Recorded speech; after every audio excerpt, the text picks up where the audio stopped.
ಒಬ್ಬೊಂದು ಪಕ್ಷಕ್ಕೆ ನಾಯಕತ್ವ ಬೇಕು. ಹಿಂದೆ ಅಟಲ್ಜಿ ಅವ್ರ ನಾಯಕತ್ವ, ಅದ್ವಾನಿ ಅವ್ರ ನಾಯಕತ್ವ, ಪಕ್ಷ ಸಮತ್ವ ಬೆಳೆಸಿದ್ರು. ಮಧ್ಯದಲ್ಲಿ ಒಂದು ಕಡೆ ಕುಂಠಿತ ಆಯಿತು.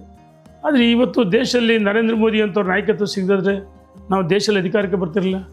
ವಿಶ್ವದಲ್ಲಿ ಅಗ್ರಮಾನ್ಯ ನಾಯಕರಾಗಿದ್ದಾರೆ. ಎಲ್ಲ ಸರ್ವೆಯಲ್ಲಿ ಅವರು ನಂಬರ್ 1 ಇವತ್ತು ಲೀಡರ್ ಆಗಿದ್ದಾರೆ. ಸರ್ವೆ ರಿಪೋರ್ಟು ಅಮೇರಿಕದ. ಹಾಗೆ ಒಂದು ನಾಯಕತ್ವ ಬೇಕಲ್ಲ.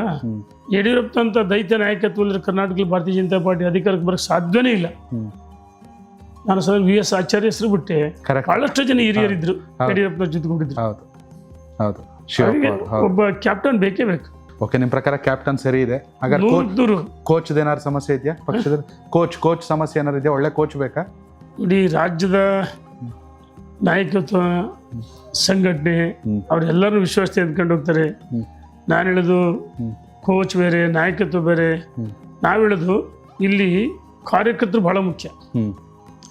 ಕಾರ್ಯಕರ್ತ ಮನದಾಳದ ಮಾತುಗಳನ್ನ ಮಾಡ್ಬೇಕಂದ್ರೆ ಬೂತ್ ಈಗ ಈ ಕಾಂಗ್ರೆಸ್ನವ್ರು ಏನು ಮಾಡ್ತಾರೆ, ಕತ್ತಲು ರಾತ್ರಿ ಚುನಾವಣೆ ಮಾಡ್ತಿದ್ರು.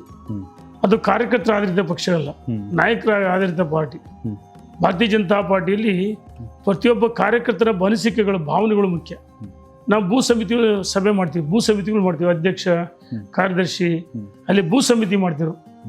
ಆ ಬೂತ್ನಲ್ಲಿ ಕೆಲಸ ಮಾಡದಿದ್ರೆ ನಾವು ಯಾರು ಅಧಿಕಾರಕ್ಕೆ ಬರೋ ಸಾಧ್ಯವೇ ಇಲ್ಲ.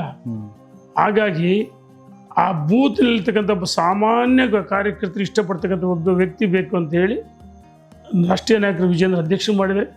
ಹಾಗಾಗಿ ಅವರ ನಾಯಕತ್ವ ನಾವೆಲ್ಲ ಹೋಗ್ತಾ ಇದ್ದೀವಿ. ಅವ್ರ ನಾಯಕತ್ವದಲ್ಲಿ ಮುಂಬರುವ ಲೋಕಲ್ ಬಾಡೀಸ್ ಗೆಲ್ಲಬೇಕು. ಜಿಲ್ಲಾ ಪಂಚಾಯತಿ, ತಾಲೂಕ್ ಪಂಚಾಯತಿ, ಗ್ರಾಮ ಪಂಚಾಯತಿ ಚುನಾವಣೆಗಳು ಬರ್ತವೆ. ಜೊತೆಗೆ ಮುಂದಿನ ವಿಧಾನಸಭೆ ಚುನಾವಣೆ. ಮೊನ್ನೆ 17-19 ಸ್ಥಾನ ಬಂದವಲ್ಲ, ಅವ್ರ ನಾಯಕತ್ವ ತಾನೇ ಲೋಕಸಭೆ. ಖಂಡಿತ ಇದನ್ನ ಒಪ್ಪಿಗೆಬೇಕು.